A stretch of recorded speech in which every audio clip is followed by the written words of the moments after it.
I like your beat. Oh, I was going to say, You're good to go. okay, okay, brilliant. Well, hello, guys. Thank you for joining me. I'm really just here to maybe lend some experience that I have in my role with vehicles and driving with a disability. I'm in a wheelchair myself, have cerebral palsy, been in a wheelchair full time since my early teens after moving from crutches. But my purpose today is really just to field any questions you may have. If you don't want to talk, please do just type them to me and I'll answer as we go and just show you a few bits and pieces. But I wanted to keep things fairly straightforward. So I'm just going to go through my role, what I do for Lewis Reed now, and some of my previous experience. And then really it's down to you guys and questions you might have that hopefully I'll be able to help with. So currently, as I say, my name is Chris Edwards, and I work for Lewis Reed um, Wheelchair Accessible Vehicles Limited. We manufacture fully accessible, bespoke vehicles with wheelchair access in mind. And I am what's called a mobility specialist. I work with OTs and medical professionals and solicitors and putting together bespoke packages, possibly after somebody's had a traumatic injury, for example. I also work with clients that are looking to join the Motability scheme and just go through with them, go on demos with my products and the vehicles that we do, and do a lot of the national disability events. Like if anybody here has been to one of the Motability One Big Days, I was heavily involved with those. I also do sort of smaller regional events and do some public speaking and lovely things like today. So that is my sort of role on a day-to-day basis. Though I have to admit, with the virus situation, I haven't been out and about as much as I would like. So this is tend to be where I spend most of my time sat at my desk in the house. So that's kind of what I'm all about today. Now, I do have some details on the Lewis Reed website, and I can show you some of our vehicles. May possibly share my screen in a little bit with all of you, but it depends as to how your internet connection is, as to how effective that is. But if you want to take a look at our website at any time, all you would need to do is to go to www.lewisreedgroup.co.uk, and any of the vehicles that I talk about there are fully available for you to see, look at, and sort of click around. We've got a fully interactive virtual showroom where you can look at all the vehicles. You may well see in the upcoming SIA magazine, which I believe is coming out in the March quarter now, I do an article in there where I'm talking about vehicles and, for me as a wheelchair user, how they've affected me. Now, a lot of us may well be driving like a standard production vehicle, maybe provided by Motability, or that you've purchased privately, where you're transferring into the driver's seat, breaking your chair down, lifting it across you, putting it on the passenger seat or on the back seat, and driving that way. And I have driven that way for many, many years, and unfortunately now starting to have issues with my rotator cuffs and problems with my shoulders because of that lifting and because of that motion that we do on such a frequent basis. So since moving in with and starting to work for Lewis Reed, I've now started driving what we call an internal transfer vehicle, which is a larger Mercedes V-Class that I drive with a tail lift that I get onto, lifts me in the chair into the vehicle. I drive to the front of the vehicle, and then I have a 6-way adjustable driver's seat, which brings the driver's seat back next to me in the chair. I transfer just straight onto the seat, don't break the chair down at all in any way, secure the chair down, and then maneuver the seat into the driver's seat in a much better way. And it's made a huge difference to me, sort of saving the shoulders, really protecting that kind of strength in the shoulders that we have, because obviously how vital they all are for doing, the day-to-day transfers that we do, getting from your chair into bed, into the bathroom, onto the toilet, all the things that we do on a daily basis. Once those shoulders start giving us grief, all those things become more complicated. So the more we can protect them, I really do think this is important. And it's something I'd not really considered and not had demonstrated to me until very, very recently. And it's been quite an amazing sort of transformation for me moving across to that sort of product. Moments like, I'm sure those of you that transfer into a car have been caught in this situation where it's chucking it down the rain and you're putting your chair together and you're putting the wheels on, the seats getting soaking wet, you're trying to keep your cushion dry and all those sort of things.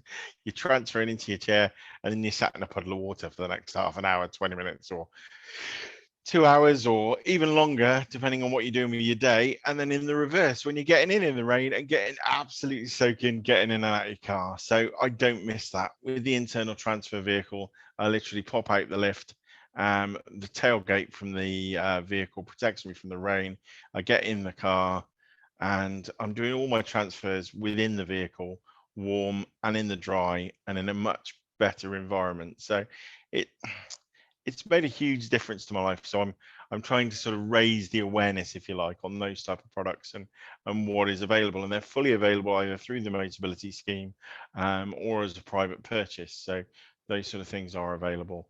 And there's lots of videos of those on the Lewis Reed website. So please do, when we finish talking today, take a look and we'll go from there. But prior to joining Lewis Reed, I also worked directly for Motability as a ambassador for them for the last 17 years now, so starting to show my age. And again, traveled all over the country, did all the Motability events, and again have been into a lot of the spinal units, doing patient training and making people aware that the vehicles are out there, what they can do to drive, and the adaptations that are available and the changes you can make on a day-to-day basis. So really, I'm here to answer any questions you might have. I know I've sort of gone through things in a sort of whistle-stop tour, if you like, but I was told to sort of keep it short and sharp and not bore you to death with death by PowerPoint, which is one of those things I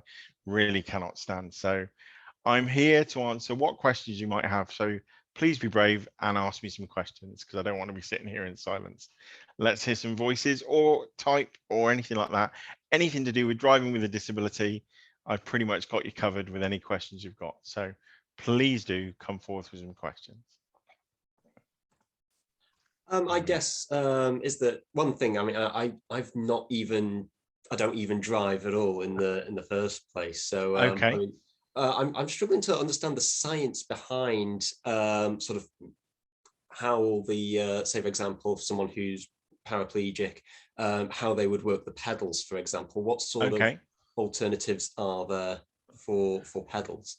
Okay, so yeah, going in at sort of the basic level, when and something I go through when I talk to patients within the spinal unit, that's one of the major questions they'll ask is, how do I get driving? What do I do? And there's various different adaptations depending on level of injury and what your needs are, but these can be assessed by local assessment centres. Most of them are called under an organization called Driving Mobility, and they will actually assess your needs and recommend to you different adaptations that they may feel will help you.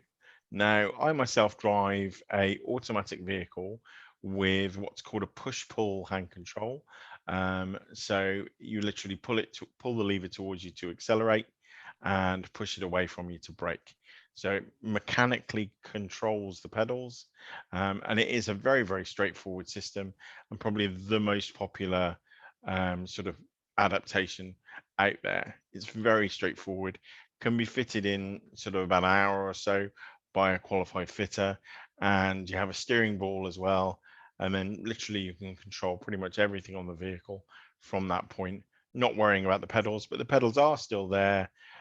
So if you have friends or partners that still wish to drive the vehicle, it still works perfectly well for them as well. So you're not preventing somebody from driving the vehicle once you've had it adapted to suit your needs. And that can that be done with, sorry, can those adjustments be done to any vehicle, or does it have to be a particular model? Yes, certainly. No, either new or old. Depends. The particular kits have to be designed to fit certain makes and models of vehicles. But when you talk to your local fitter, you'll simply tell them the vehicle you need and the registration of the vehicle. They'll work out the design, interior, and that sort of thing. And then they have a kit manufactured to fit that particular vehicle. And my last one I had done literally on my driveway. The chap came to see me at home, and it took him about an hour and 20 minutes. And with his kit, and he just fitted everything to the vehicle, and it was ready to go. So it is all sort of very straightforward. Now, when I say about the assessment centers, if you are in the situation that you're not sure what adaptations you're going to need, if you're very new in this process and very newly injured, then this is where those assessments really do help.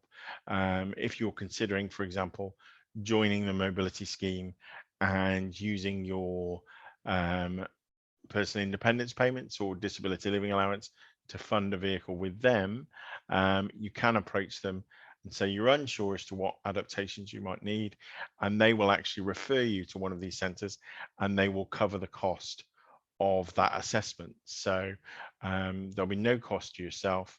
You'll have that assessment done, and then you'll try various different adaptations, and you'll find ones that work for you ideally, so that when you come to order a vehicle, you'll know what you're ordering alongside your car.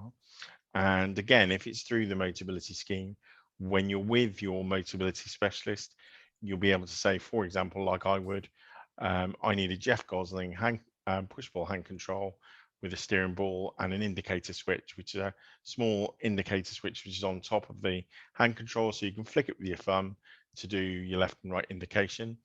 And when you select that, that's actually then subsidized, and the cost is subsidized by the Motability scheme to keep the cost right down for yourself. And when you collect the car, it all comes pre-fitted, ready to go. So peace of mind above everything else, really. Mm-hmm. So yeah, that's how you sort of gain access to, but that is a very sort of basic and straightforward adaptation, and you can go right up to the highly complex solution, and it just depends as to what level of injury you might have and what level of control you have. But there's so many different things out there that can help you drive. So even if you're unsure as to whether you're going to be able to drive, these assessments will help, and they really can help you find the right solution. Oh, thank you very much. No problem.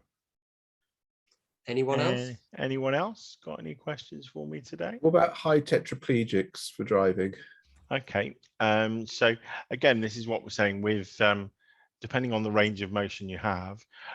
For example, a friend of mine, unfortunately, who recently passed away, but a friend of mine who was a very high level complete tetraplegic, C5-6, so still had obviously some tricep control but no bicep, and very limited grip. It just all depended on what hand control system that was fitted. So it was adjusted to be a very light hand control system for the level of strength that he had. And because he didn't have the grip, for example, molds were made for the hand controls where he could slide his wrists into them, where you weren't reliant on your hand grip. It was more fixed hand. And for example, you'd have what's called a Y peg, which is a two-prong peg that sits up there, and then your wrist sits inside it, so you can control the steering wheel from a ball without needing any kind of grip, for example. I mean, again, I'm keeping it quite basic, but we do also do wheelchair accessible vehicles. When at Lewis Reed, when we build a vehicle, we say, for example, we will get somebody in a chair right up to the point where they're sat in front of the steering wheel. And that's a first stage conversion. So we deal with the access into the vehicle and getting you into that driver's position if you wish, for example, to drive from wheelchair, which some high level tetraplegics may be in a powered chair rather than a manual chair. and they would look at having a automated tie down system secured to the car that will lock the chair in place once it's into the driver's position. And then we would then liaise with another adaptation company where we do the second fix element, which is all the driving controls. And that would generally be done by an organization that would be most local to the driver. So if there was any issues or any problems, the organization that fitted it was most local to them to be able to come out and support. Now, again, it could be something as straightforward as hand controls like I use, or it could be a drive-by-wire system where you have a very small steering wheel, for example, and a lightweight accelerator and brake for somebody with very limited motion or limited strength. And these can all be adjusted and calibrated to suit their needs. So very minimal motion is needed, and it may only need to be sort of fingertip control even, very similar to the level of control you might have on a standard electric wheelchair. The control knob it would have to drive the vehicle, to drive the chair, for example, it would be very similar. The control within the vehicle for, you'd have one for acceleration and brake and one for sort of steering of the vehicle and controls. And you'd have things fitted like automatic handbrake, automatic fire extinguisher system in an emergency situation. A lot of the vehicles also then come with SOS control. So if you got lost or if there was any kind of problems like that, you could literally hit a button and it would go through to a call center. They would know who you are, where you are, and if you had an issue or anything like that, they could get support out to you to help. It might be a flat tire, it might be that you've broken down, it might be literally that you're lost and your sat nav's not helping or you're having an issue. They would assist you and make sure you could get back home. So there's an awful lot of support fitted into these vehicles, just depending on level of support that's needed. So depending on the disability of the person involved. Hopefully that covers it for you, Martin. Yeah, do you do any like specialist, like for small scale single seat races? Sorry, specialist, and then you said single seat. I didn't catch the last bit there. Oh, single seat race cars, stuff like that. Okay, I mean, certainly adaptations can be done. I have, again, I've got another friend who does rally driving. So there are certainly hand control systems that can be built bespoke to suit a vehicle and to suit your driving style. So again, it's not something that we at Lewis Reed do, but it certainly can be arranged with a lot of the adaptation companies. It may be that they have to mock up something bespoke for the particular vehicle, but it is something that definitely can be done. Yes. Interesting question though. That's not something I get asked very often, but I do know that that's something that has been done. So well, yeah, I've got I tried to make a go-kart a few years ago, but I was trying to do it for to work everything on as like a single joystick. Okay. But highly complex and not a lot of space for the equipment. Mechanical rather than sort of electronical. So, but it didn't work out. Mum and Dad were getting a bit too old to help me out. So right, okay. And, in the end, I got a Woodstar instead. I managed to pick up a Woodstar. So yeah, no Woodstars. Yeah, great, great bit of kit. Yeah, yeah. I managed to actually have two on the drive at once. Actually, years of trying to think about because they're really, really expensive, ridiculous amount of money. But then two came up on eBay week after each other, so I bought them both. So, right. Sold one and then had the other, but it's been in the garage for years, not doing much because each time I try it, the brakes need doing on it or something. Just before COVID, I guess it's like any vehicle. If you're not using it for a long period of time, things. Yeah, I mean the brake. We tried getting out, the brakes jammed on, so I had to get Mum and Dad stripped the rear caliper off for me, and I had that fixed. But well, I'm not sure it's fixed. I got it serviced, but I got to put it back. I've got to put it back on the vehicle and try again this year, maybe. Right, yeah, it was a good few years ago when those came out. I was actually working for Cyclone Mobility when they brought them into the UK, and saw some of the first ones that were available. Great bit of kit. In fact, I met a chap in Sweden who was driving one, very high level tetraplegic, and was driving one on a suck and blow with the head accelerator controls, brake system and a head steer. yeah. Incredible piece of kit. Incredible piece of kit. Yeah, they're pretty good. They're pretty show-offy as well when you're in town and stuff. In them, I've driven through town a few times. Yeah, certainly turned some heads. Yeah, yeah. definitely. They're pretty loud because mine backfires every time you turn it off. So it gives a good bang, so it attracts everybody in town. I mean, I get it serviced at the local. Well, when I have driven it, get it MOT'd at the local garage. They'll MOT it. I don't trust anybody else to look at it because I got it serviced the first time I got it. They said they'd fix the brakes and hadn't.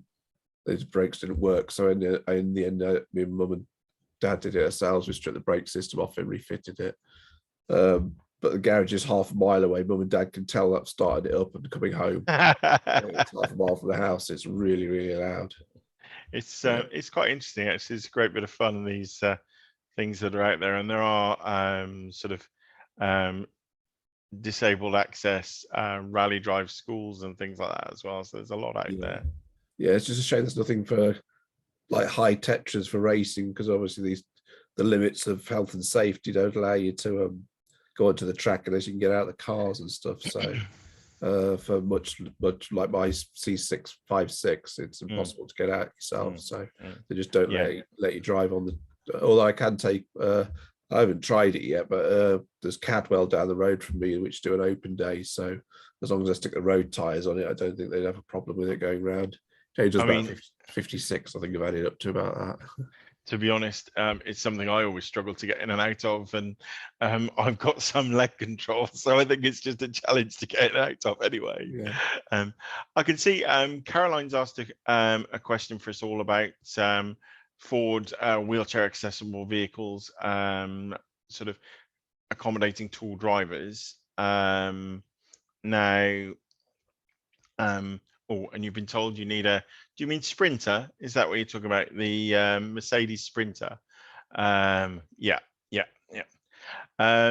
So yeah, I mean, headroom is always the issue when we're looking at wheelchair accessible vehicles. I mean, I sit reasonably tall in my chair, and I still have to bend my head when I go in and out of my vehicle. So it is something that always needs to be done. And whenever us at Lewis Reed are going out to do a demonstration, we'll always talk to the person involved about their head height and where they sit, and it's the height of the head from level with the floor up to the top of your head to see what the access is like.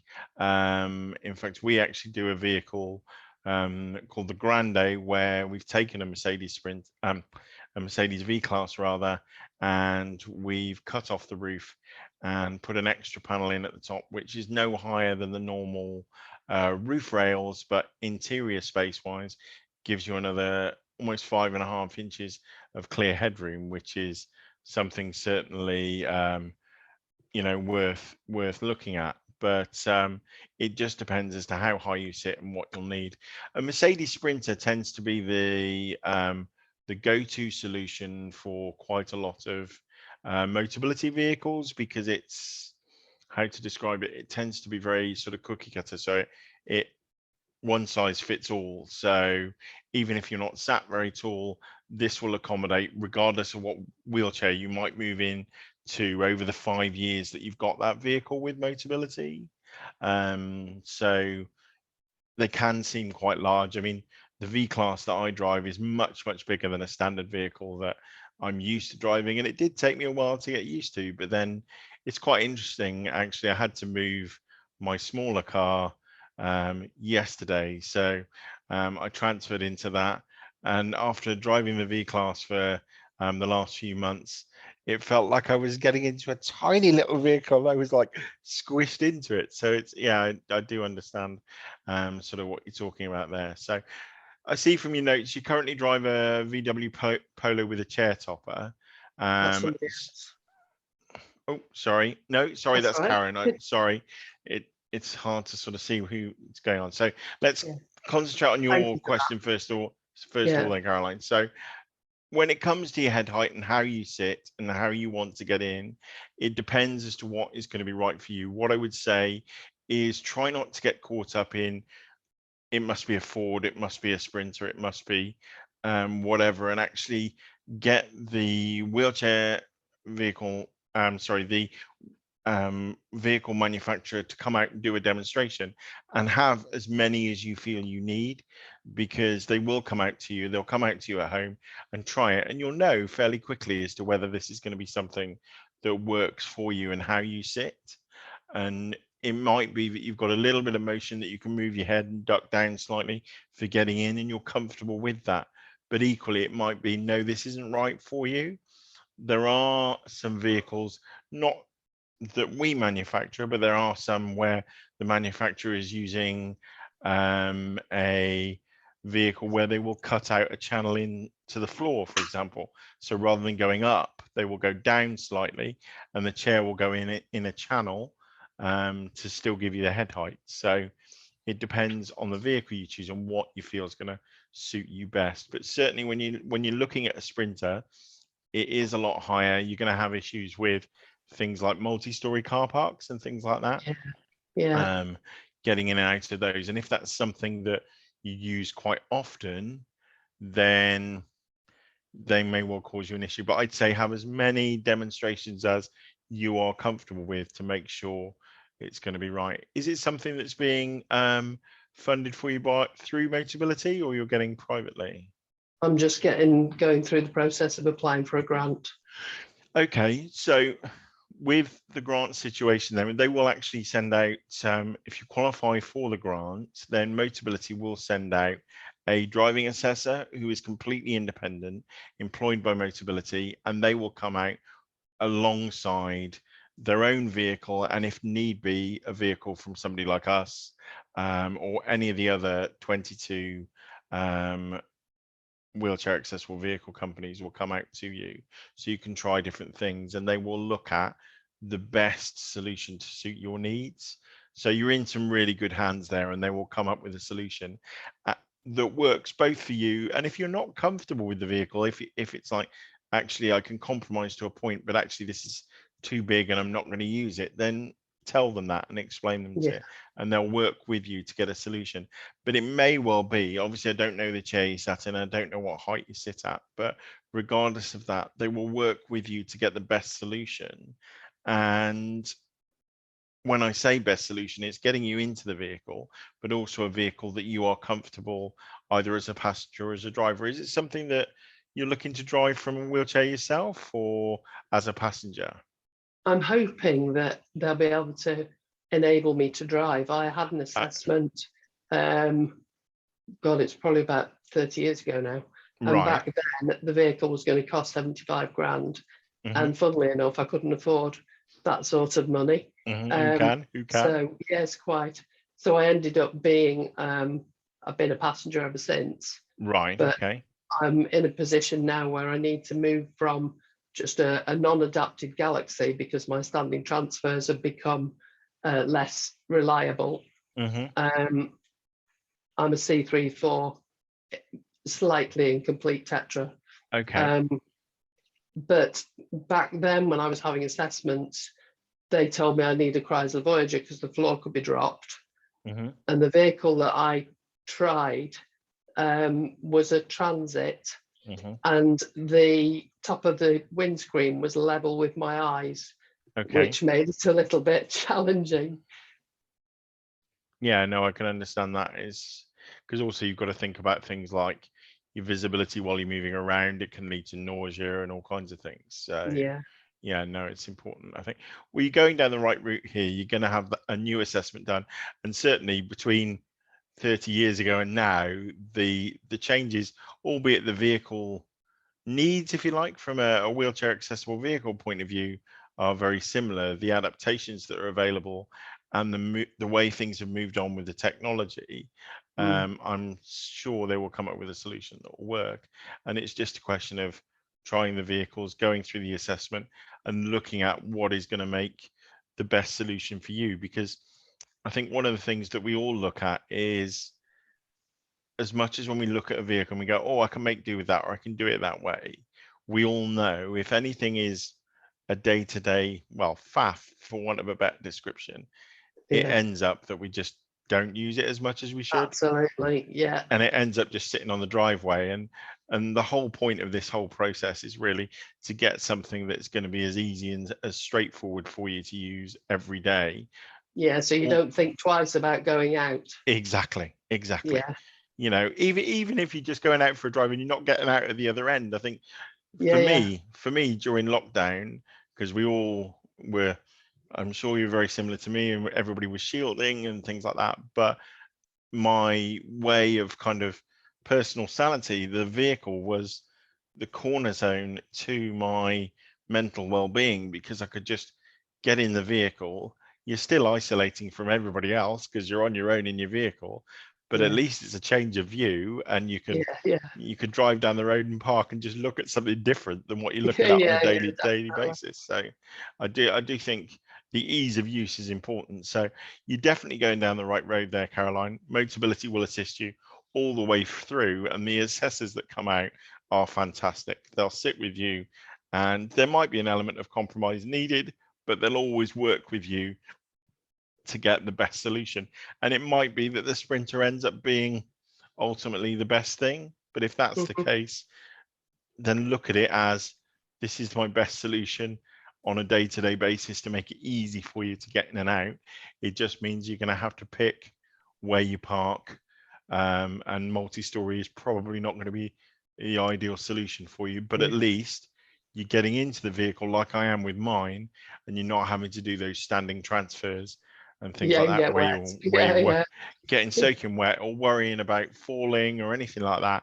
And actually, the thing that's really come across to me doing my transferring internally of the vehicle is how much general passers-by really like to watch us do these things. Yeah, it's a full on go, isn't it? Do you know what I mean? I never really considered it until I was able to do it in a little bit more privacy, and doing it within the vehicle. Every man and his dog isn't stopping to have a good old look as to what you're doing. You're just doing it within your vehicle. So I think what makes me laugh is when my PAs and I are going through the process, people stop, and it's very sweet. They stop and they say, "Do you need a hand? Can we help?" And I think, well, how on earth would we manage if you weren't walking past, bless you? And it is a very sweet thing. It's very nice, and I'm always very polite about it.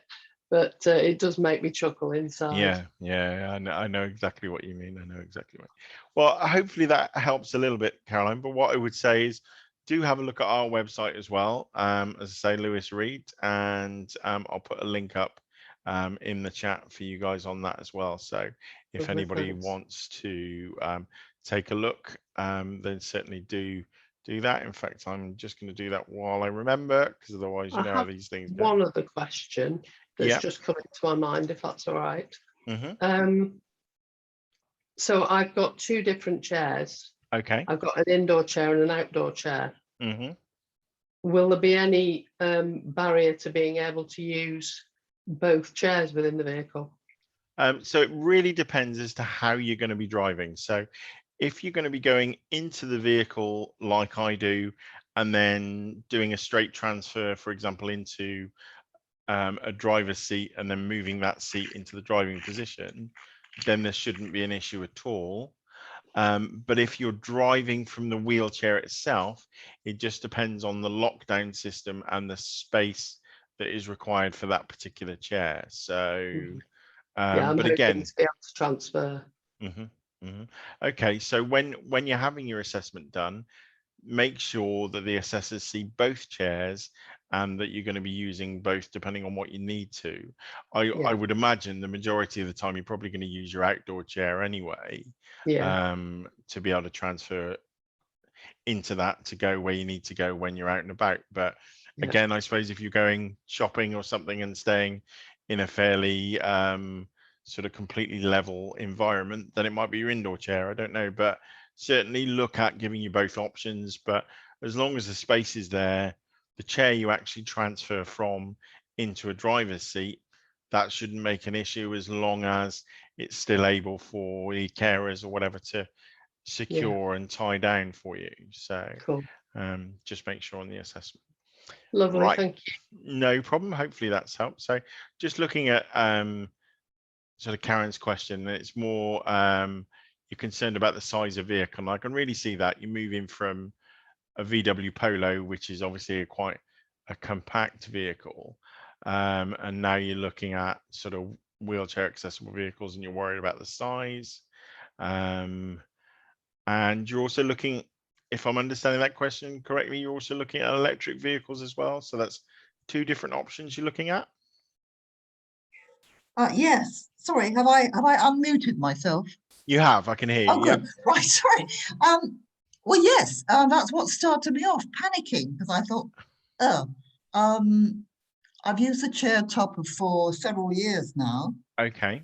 I've driven for absolutely years, so I used to be able to get the chair into the car behind the passenger seat, but then cars became safety conscious and there's no room to do that. So I have never learned to dismantle the chair and take it inside the car. I wish I could, but I think I'm too old to learn now. Oh, I'd say we're never too old to learn new tricks. Look at me. I've completely moved from driving one way to another way in the last couple of months. So you never know. You never know. Well, I just need somebody to teach me how to do it. And I just don't think I can do it. Well, I haven't even got a rigid chair yet. I would have to buy a new chair. I mean, this is the thing with a chair topper. Obviously, you're going through a folding chair, which is historically much heavier than a rigid chair. So that's where the chair topper comes into its own, because you're not having to worry about lifting and things like that. But there are still rigid frame style chairs that fold up. So I know RGK, for example, do a chair which acts very much like a rigid frame, is very light, but has the capability to fold, not in the way that you're used to, which is folding from the middle and folding in. It folds and the front part folds underneath and the backrest folds, so it comes flat and very compact. So there's still some options with a folder involved, but hopefully a more lightweight, and the wheels will pop off. So there is chairs out there that you may find easier to get in and out of a car. I'd say I thought a rigid one was what everybody did. It is. I mean, it is, but it's always looking at different options there. I only know because I've been looking for a new chair myself recently, so I've done a bit of research recently, and I've had RGK out to see me. So that is something maybe you want to look at there. And I think Sunrise Medical also do a rigid style chair which folds as well. So there are some options out there, is what I'm saying. And I think if the chair that you have is restricting the car choice you make, and that's becoming more complicated, it might be worth booking an assessment with your local wheelchair assessment centre. You may be entitled to either a wheelchair voucher or a new chair, depending how often they've changed chair. Because I think it's you're entitled to every 5 years. Some areas are different. In Bristol, it did go up to where I'm based. It did go up to every 7 years, but now they've taken it back down to 5. So it might be worth just having a chat with them if the chair that you've got is not ticking all the boxes for you. I just don't know if I'll be able to do it, that's all. I don't know how to find someone to teach me. I don't know anybody in a wheelchair. Well, what I would say is come and find me on one of the stands on one of the big national shows, and I'll show you how I do these things. I'm more than happy to do that. In fact, I'm sure probably Rob might be able to say, I don't know whether there's an instructional piece that SIA might have done on that. So well, I've watched YouTube. What I need is somebody around the corner, really. Somebody around the corner. Well, maybe we'll need to sort something out and come along to maybe one of the one big days that Motability are going to do this year, which they're doing 5 large events all over the country. So maybe one of those will be near you. And if so, come and find me and I'll show you how I do it, or I'm sure one of the guys will show you how I do it. More than happy to help. If you know, because all it takes is somebody to spend 5 minutes and show you how they do something to learn a new way. I think I totally understand where you're coming from. Does this maneuver have a name? something. It's just transferring your chair into the car. Yeah. So, that's what we're talking about. I mean, I've not come across anything, but I'm sure if I ask around, I mean, yeah. I'm sure there are some the instructional videos there somewhere. I'm sure there must be. Yeah, I'll have an ask around, and I'm sure we'll find someone. Just to flip back to maybe where we started from, Karen, about options there on different vehicles at the moment. I know obviously with the electric vehicles, they are sort of limited with the weight that can be carried on the roofs and things like that. So maybe we need to look at different options for you. I don't know with an electric vehicle whether that's something you want to be looking at the moment. I know we're being pushed in that direction. I tried some. What I would say is I still don't think the infrastructure is quite there yet. I think we're probably a good few years away. There was a piece actually. I don't have to worry about it yet. I wouldn't have thought so. I think there's been a piece recently done by Driving Mobility and Motability about the access for disabled drivers when it comes to charging points and things like that. And I have had a sort of a hybrid electric car, and just to be able to reach the cables to plug them in is a real challenge. So I'd say probably the infrastructure isn't quite there yet. When it comes to wheelchair accessible vehicles, they don't always have to be big vehicles. I mean, a lot of vehicles are going to be bigger than the Polo that you're driving, but say us at Lewis Reed, for example, we do a conversion on a vehicle called the VW Caddy, which is a lot smaller than the vehicle that I currently drive, the V-Class. Would that be an internal transfer? The vehicle itself will take the chair in, but it's more of a passenger solution rather than internal transfer. When you're looking at internal transfer, it does generally have to be a larger vehicle to accommodate the space to be able to do the transfer, really. I can't be a passenger because I live on my own. Okay. So really what we need to do then is come up with a way for you getting the chair in, possibly a more lightweight chair. There is, I'm just thinking now, as an alternative to the chair topper, there is an adaptation called the Abbey Loader. Oh, is that thing that comes out of the boot? That's correct, yeah. Yeah, that looks a bit alarming to me. It is a very large arm that folds itself into the boot, but again, you would need to be in a slightly larger car than you're in now, but the arm will come out of the boot, pick up your chair and put it into the boot. So there's no lifting for you, and you're still able to do your transfer into the driver's seat. So again, an option. So maybe something to look at, and then you're not putting any, additional weight on the roof. But again, if you're not really looking at an electric vehicle, I should think you'll be all right for the next few years anyway with the chair topper. But it depends what chair you decide to move into and what options going forward. So I know we haven't given you a definitive solution there, Karen, but hopefully we've given you a few things to think about. Thank you. I was just panicking because I thought we all had to get electric vehicles next week, Well, I know the government are pushing for it to happen in this by where are we sort of in the next sort of few years or so, but I think there's definitely going to be some concessions for drivers like ourselves for specific needs that we have and things like that, because a lot of us do need larger vehicles that, the electric option just isn't there at the moment. I know that we've been trialing out the V-Class as an electric option currently, and we have got a conversion for a wheelchair accessible V-Class that's fully electric.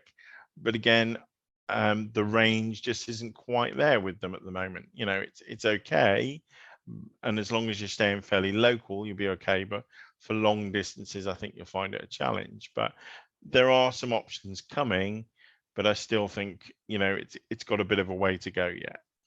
Thank you. No problem. Anybody else? Any questions at all? Stephen, anything from you at all? You've been very quiet there up in the corner, not wishing to put you up on the spot too much, or you need to unmute yourself. Oh.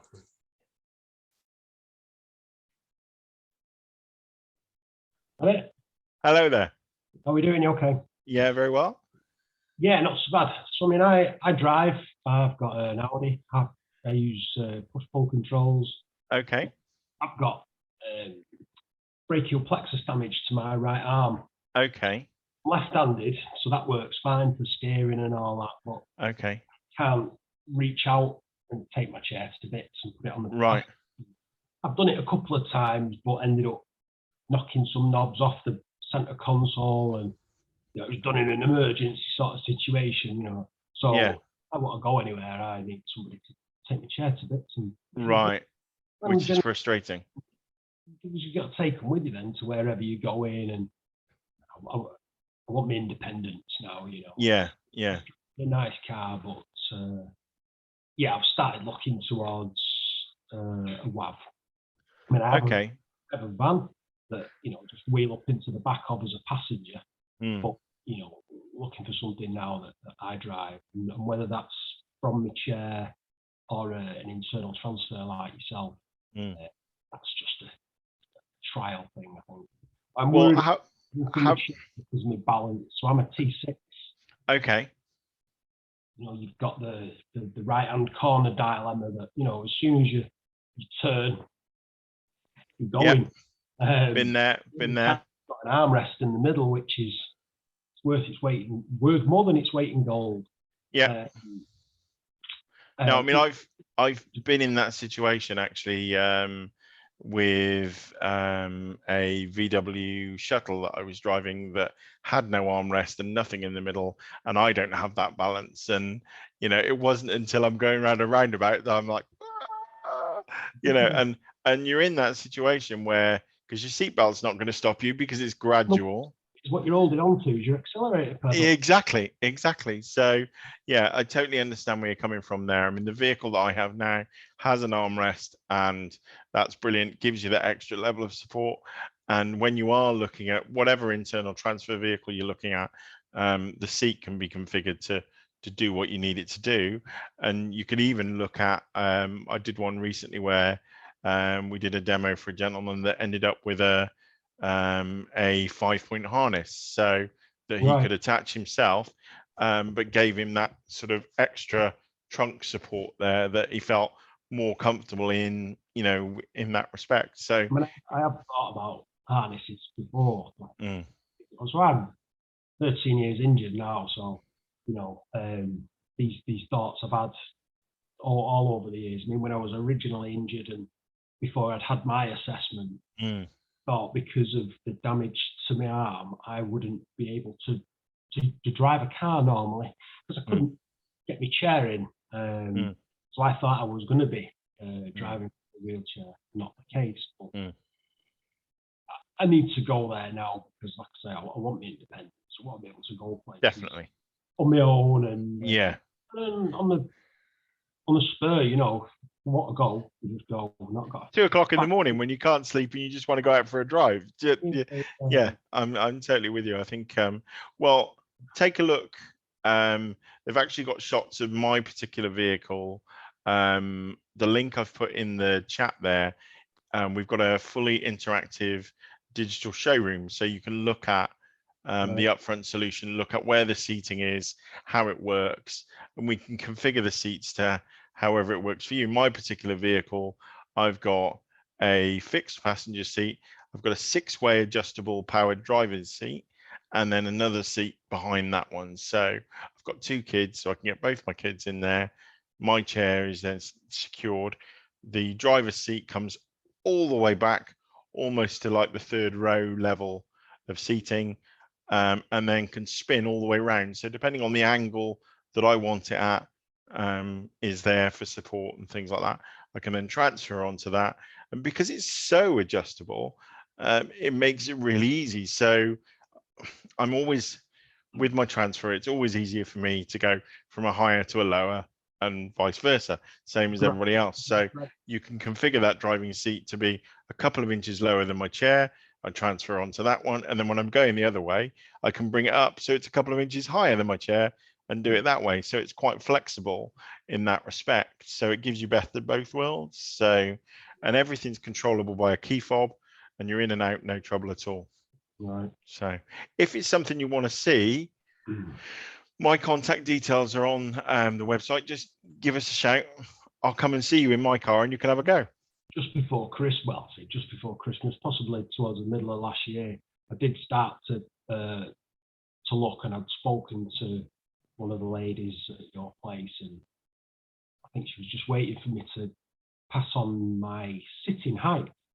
Yeah. And she sent me a few brochures of things that fit, because I'm quite tall myself.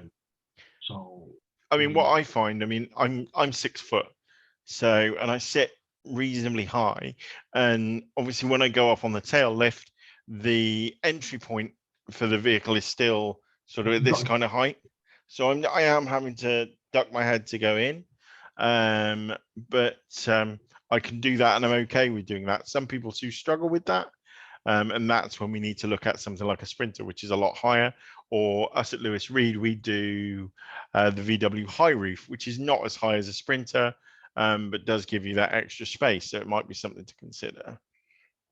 And you can go for different options. I mean, one of the things I think I'm going to have changed on my vehicle is the rear seat that I have is fixed, but I'm going to have some twin and fold seats put in, so you don't have that fixed seat. You have 2 seats that fold up flat against the wall of the car to give you internal space. Because I feel when I transfer into the chair, it's easier to turn around and then go out forwards, you know, and down on the platform lift, rather than reverse out because you haven't got space because the seat's in the way. So that's something I'm looking at changing. But this is what I'm trying to get across, is there's so much flexibility with how we can configure the vehicle to suit you, to give you that independence, which is really, like I'm talking about, that's what you want. You want to be able to just jump in your vehicle and go for a drive. Really, that's the whole point, isn't it? I mean, the big thing, like you're saying about the one where you've hired the roof, but it's no the Grande. So, yeah, a couple of years ago, I started to have a look at the internal transfers, and I drove a couple of Sprinters. It was hard work. Yeah. And one of them had those fold-down seats in the back, but it was a long wheelbase one, and these things were at either side of the back door.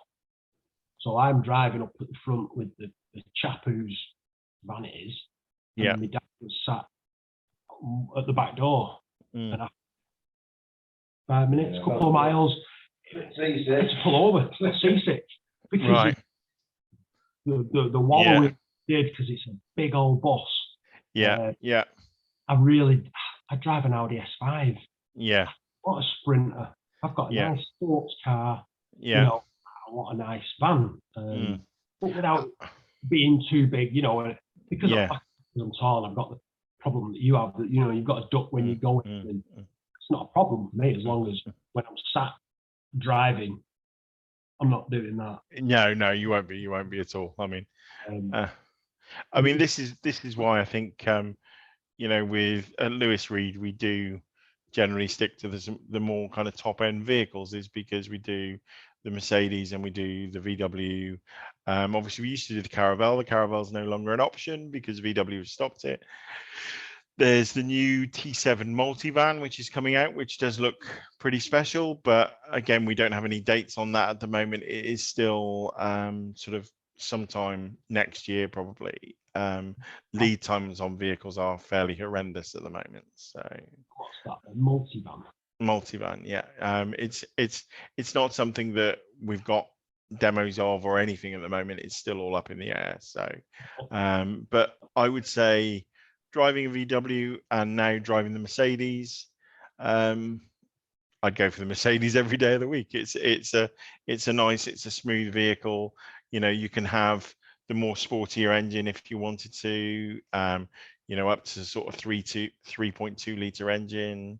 I mean, my vehicle's a 70 plate and doesn't have the sort of more touchscreen interactive elements, but now the newer options on them now, you've got touchscreen, you've got full Android Auto or Apple CarPlay, you've got, you know, we don't, for example, change the heating mechanism, so you've got the full air conditioning in the vehicle and things like that, because that's something for a lot of the vehicles, they tend to be a lot colder in the back than they are in the front, because you've had to convert and you lose that air conditioning element and things like that. So we've got full climate control and everything there. So it's about the comfort. And as you know, this is what we say about Lewis Reed, is we are different by design, because we take pride in how we convert things and we want them to be of a certain level. So if you are looking for that, something a bit special, I'm sure we can sort that out for you. But if you'd like me to, just drop me a line. I'm more than happy to bring my car out and you can have a look at it and just try it and see whether it works for you, because you want to know whether you're comfortable doing the transfer as well. So that's certainly something to consider. So when I was doing the transfer in the Sprinter, the biggest thing for me was once that chair had slid back and turned round, huge expanse, nothing on the other side of it, that you always kind of wary about just falling into that, you know. Yeah. If you're grown, you know. Yeah. Curled up in your footwell. Yeah. No, I mean, practice thing. Oh, that's just the mental game. Yeah, it is. I think, you know, I mean, when I first got into one, I've had to do a lot of familiarization driving, because it is, you know, my standard car, if you like, I'm driving a Hyundai Tucson, which is still a reasonable size SUV, but the difference in your head was huge. But then after I'd driven it a few hundred miles, it was like, actually, this is the way to do it. I've got extra space. I feel more comfortable. And like I said to earlier on in our talk, when I had to get in that vehicle yesterday and move it, I felt like I was getting in a Tonka toy. I was like, what's going on now? And I think you'll find the same with your Audi when you sort of transfer from one to the other. It's such a difference once you get used to that extra level of comfort and space. So yeah, it really is quite important there. But yeah, take a look and see what you think, and do drop me a line, and I'll pop my email address into the chat in a minute. If anybody wants to drop me a line with anything else as well, I'm more than happy to respond and deal with any sort of questions or anything like that that you need. Totally, that's what I'm here for, really, when it comes to anything. So more than happy to have a chat and help in any way. And it might be that we don't necessarily do a product that is going to be right for you, but if we don't, we'll let you know, and we'll try and point you in the direction of somebody that can do something right for you. But that's my email address, so please do, anybody that wants to drop me a line as well, I'm more than happy to help in any way. So no problem. Okay, well, I think we've certainly filled our time anyway, haven't we? We've done quite well, Rob, today. I think we've done. Oh, it has been fabulous. You know, thank you so much to everyone who's attended. Is that everyone? Everyone finished asking questions? Yeah. Anything else that anybody wants to give me a shout on? But please do drop me an email and have a look at the website. And if I can be of any help, totally anytime. Thank you very much. Well, I mean, thank you everyone for making it such an enjoyable session. I think it's fantastic. It's terrible when you're doing these sort of things and nobody's got any questions, and then we're just kind of all sat here going. And I was a bit worried at the start. So thank you everyone for having some great questions and just interacting. Really, it really makes it worthwhile when I feel like we've actually achieved something. And I think anybody that watches back on this after it gets uploaded to the YouTube channel is really going to get something from it as well. So I think that's really important. You might be in luck actually, because I think Stephen has one more question. Do you, Stephen? I was just wondering what the sort of time scale is, how long it from sort of initial assessment to, to actually driving your new car. To be honest, the actual assessment and choosing your vehicle is probably the most straightforward process at the moment. And even building, sort of converting the vehicle is straightforward. The thing that adds the most time at the moment is the wait times for the vehicles themselves. And because of coronavirus and also a shortage of chip components for a lot of vehicles across the board, and this is not just wheelchair accessible vehicles. Excuse me, let's just quick drink. Yeah, this is not just our vehicles, this is across the board. And you can be looking at anything from sort of 6 to 12 months to just take delivery of the vehicle before we do a conversion. So it really depends as to what timescale we get told by the manufacturer of the car as to how quickly they can get it to us. Yeah. That's the major component, but you can be looking at anything from sort of 6 to 12 months. Yeah. Right. Thank you. Oh, thank you, everyone. I shall just stop this recording.